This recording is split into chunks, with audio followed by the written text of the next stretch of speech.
What a beautiful day it is today. We've really been through a lot lately, and I've kind of been missing.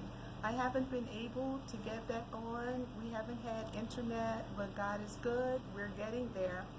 One of the things that have been plaguing my mind, which is a proverbial question that plagues everyone's mind at some point in life. Who am I? Who am I? When we are faced with difficult decisions that, if answered incorrectly, it can cause us a major detour in our pursuit of happiness, never mind joy.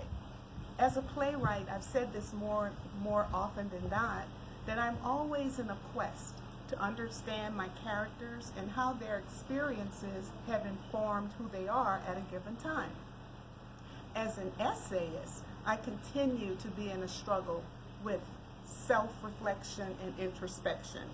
So for the past several weeks, these conversations have revolved around my play, His Story Now, and its themes: life, love, pain, hope, and faith, which led me to a discussion on trust, vulnerability, and courage, like we talked about last time. But now my thoughts have ultimately taken me to today's chat, which is, who am I? What's most profound is when you know who you are, you know who you're not, and it becomes clear at that point in time.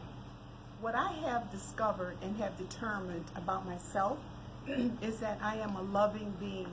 I am determined to be a vessel of love and peace, declaring that I will bring no harm to others. I am not a vessel of hate, chaos, and confusion, and I don't abide in malice toward others. So if I'm put into a situation like that, I know that I don't belong.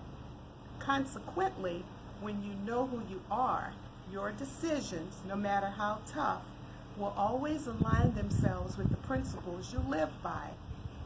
So when we know who we are, there are masquerades, and masquerades won't do, because if masquerades are allowed to take root in your life, and if you're not careful, the masquerade becomes you, and the real you becomes the masquerade.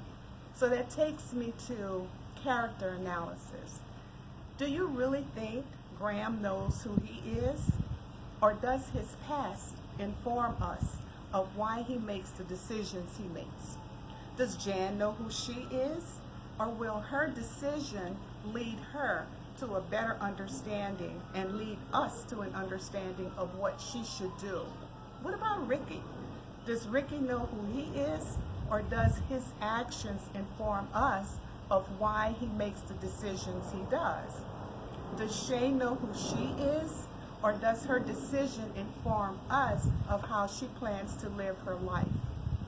You see, one of the things that we have to come to grips with is that discovery of who we are leads us to a place of constant growth, self-reflection, introspection, and renewal.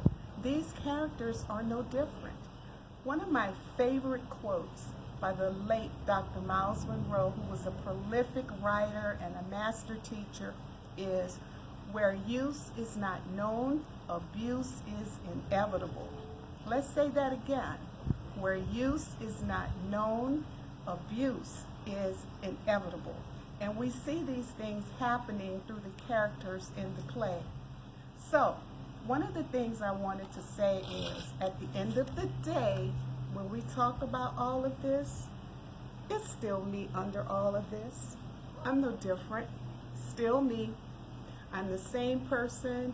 I may have looked a little bit differently at the beginning of this, but I'm still the same person.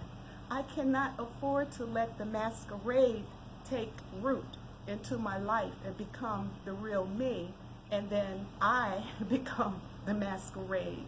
So I look forward to the conversation continuing, and stay tuned for the online streaming of His Story Now. Stay safe, be blessed, and be well.